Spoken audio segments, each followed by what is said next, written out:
Hey all, Casual New Gamer, back at you with another video. Yeah, oh yeah.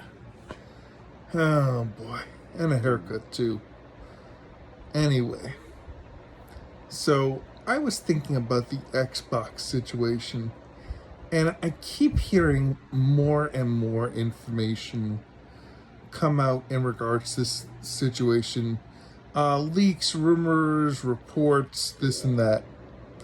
So, if you believe the information that's out there right now, there's basically information out there that says that there was a Bethesda game that Phil Spencer was so enthralled with playing in a meeting that apparently Matt Booty had to tell him to stop playing to pay attention to the meeting or whatnot, whatever it was. So the game was obviously, from that description of what happened, if you believe that, the game was very much liked by upper management. And Phil Spencer, who is, what is his position right now? Is he the head of Xbox, or is that Sarah Bond? Sarah Bond is the head of Xbox, and Phil Spencer is the head of the Xbox gaming division, or something like that. Basically, you would think that Phil Spencer is calling the shots on what is being developed and published by Xbox. But apparently that game was canned, and they stopped development, and then they fired a bunch of people from ZeniMax, which is Bethesda, which those come. So and Bethesda works on Elder Scrolls Online, which brings in big revenue for Xbox. So I mean, if you're talking about what's going to keep the company making money, you would want to employ people for the studio that's making the game that's bringing in the money, I would think. But they're not. So what that kind of indicates to me, one possible explanation for that, now this is not anything I know or whatever, this is just me speculating, but if Xbox is basically looking at, because look at what happened around the time that this apparent situation kind of came about and happened, is that Gears of War Reloaded, a remaster of the Gears of War game, is being released in this August. It's coming out, and the game is going to PlayStation, so it probably topped the PlayStation charts. The games that have been going to PlayStation from Xbox have been at the top of the PlayStation charts. Now, I was in a live stream from another content creator, and they were discussing reasons why these layoffs are most likely happening. And they said something that I totally agree with, which is that if Xbox sold more than, what is it, they've sold 30 million Xbox Series systems between the S and the X. If they had sold more than 30 million this generation, and they had more people subscribe to Game Pass, then Xbox would probably have a different tune and be doing things differently than what we're hearing. And there would be more stuff going on, because basically the reason why Xbox is putting their games to other platforms, most likely because if you remember when Starfield came out, all those Bethesda games were going to be exclusive, because Starfield originally was going to PlayStation, if I remember correctly, and then they pulled. That's why they bought Bethesda. They didn't want that to go exclusively to PlayStation, and they made it exclusively to Xbox. And all these games that were coming out were going to go exclusively to Xbox.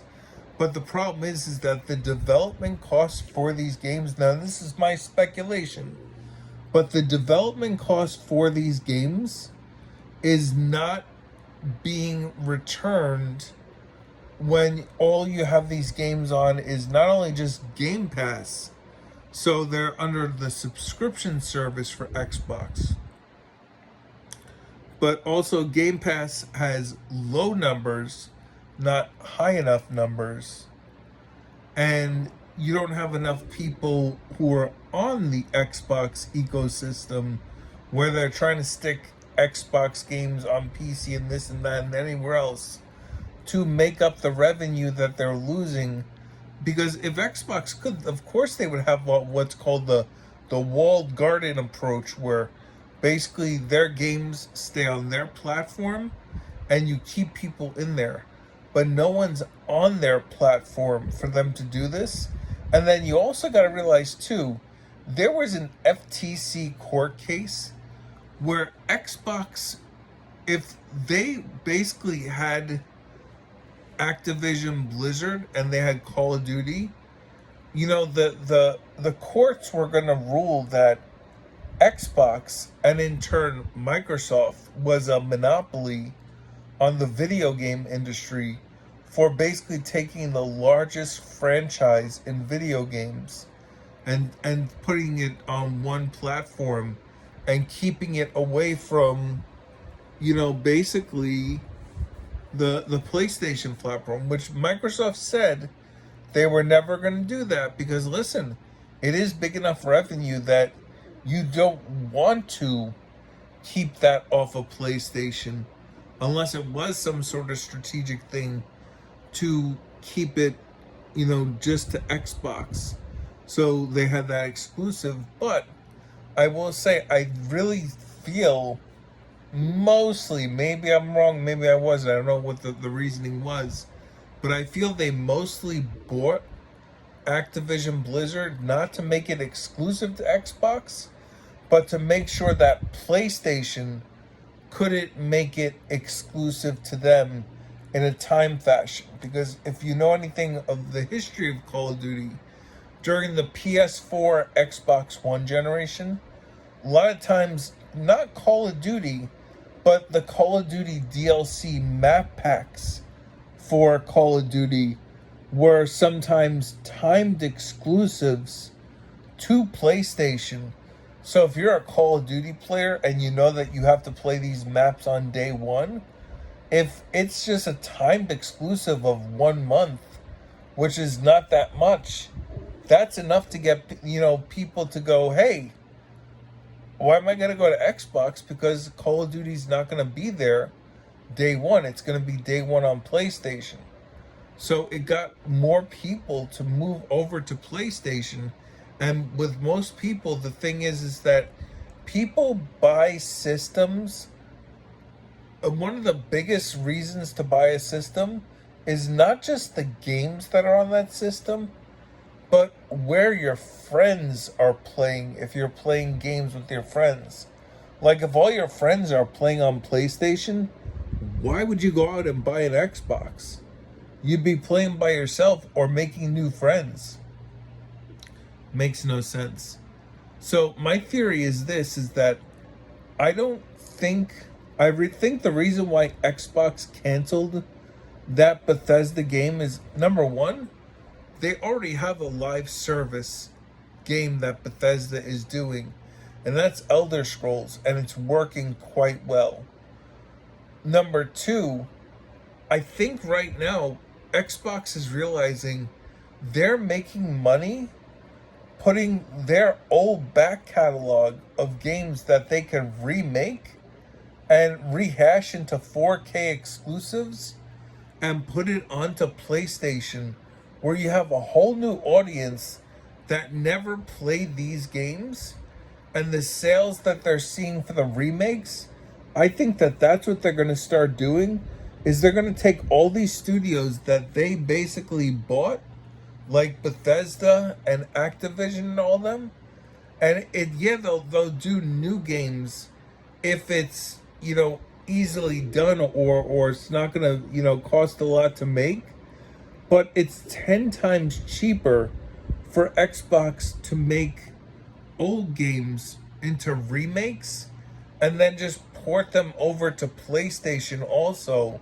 where they have an audience, where they could do stuff like that, and onto PC, like they did with Elder Scrolls Oblivion, which was a remake which saw great sales. People were raving about that. They were getting good acclaim.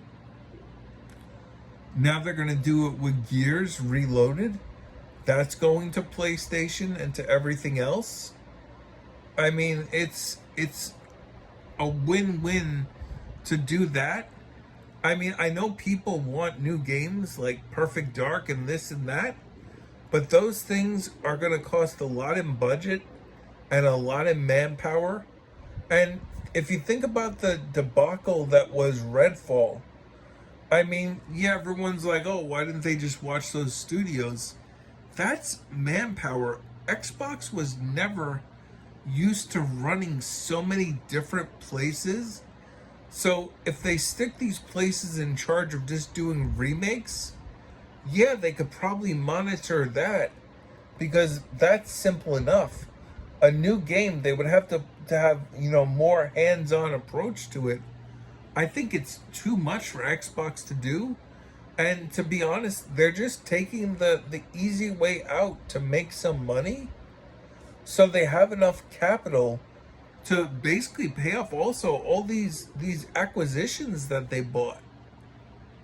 So yeah, if people are wondering why did Xbox cancel that game, because they're probably going to start making more remakes. You're going to start seeing a lot of older Activision Blizzard games just come back with remakes for anything that wasn't already on PlayStation. You're probably going to see, I mean, I don't think they would go back and do the old Forza games, but look, they shut down Forza, the motorsport team, and shut down like a lot of people from, what is it, Turn 10, that makes those games. And they said that they're just going to stick with the Horizon series. And usually they delist the Forza games. But Forza Horizon 5, it was on the point where it was going to be delisted.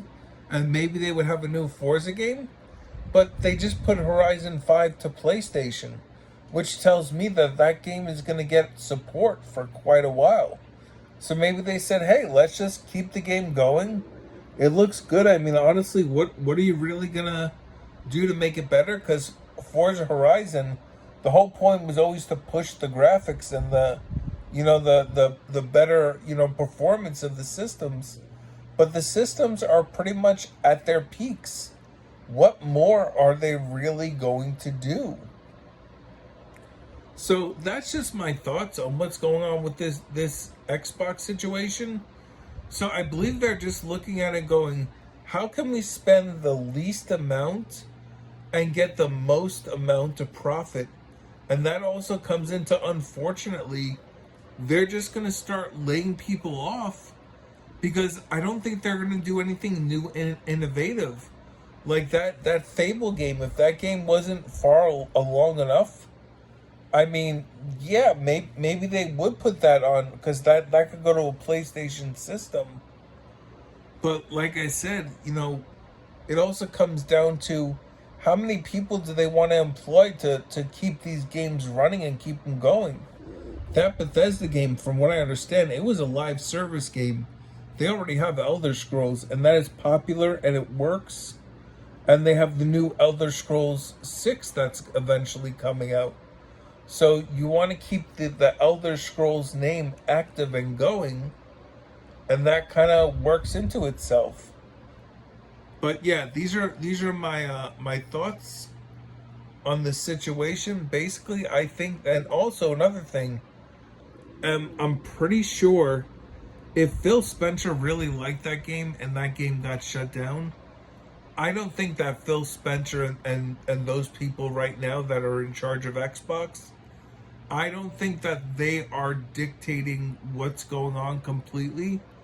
I think that Microsoft has come in to basically say what's going on. Oh, that's also another thing too.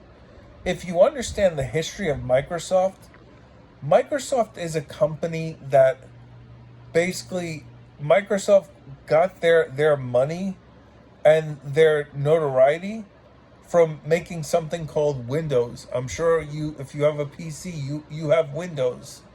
And Windows is an operating system that basically is 99% most likely of all operating systems for computers across the world. And that's how Microsoft operates. They don't want to have a wall guarded off approach. They have an open source kind of thing, but their stuff is everywhere and used on everything. That's why there's this new campaign of everything isn't Xbox, because they want the Xbox brand to be on everything. So that way it isn't that you're only using Xbox stuff on an Xbox console. They want Xbox to be on Nintendo, on PlayStation, on Steam, on all these things, so Xbox can basically sell you what they're selling you everywhere and not be limited by their own store. And that's the kind of approach that they're doing. And right now, the console wars made most people think to themselves that, oh, if you have an Xbox, you have to do everything through Xbox. If you have a PlayStation, you got to do everything through PlayStation. Xbox wants to break down those barriers and basically say, I don't care about the console war, I care about money. And right now, Xbox is selling their games on other platforms and making money, which they probably haven't made in a long time.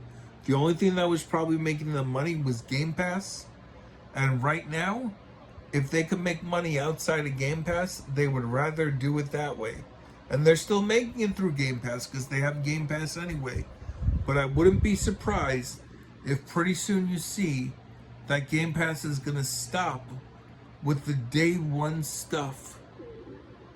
And it's going to be the same way that PlayStation does it, that you'll get stuff on Game Pass a couple of months or a couple of years out from release.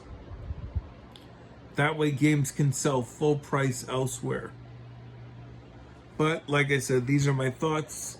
Like, subscribe, comment, hit the bell notification so you can see when my videos go up and you could hear my thoughts on things. Like I said, this is also a discussion. I don't know anything for sure. These are my theories. These are my thoughts. I could most likely be wrong. I could most likely be right. I could be partially right, partially wrong. Tell me what you think in the comments section below.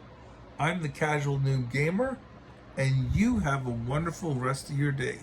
Later.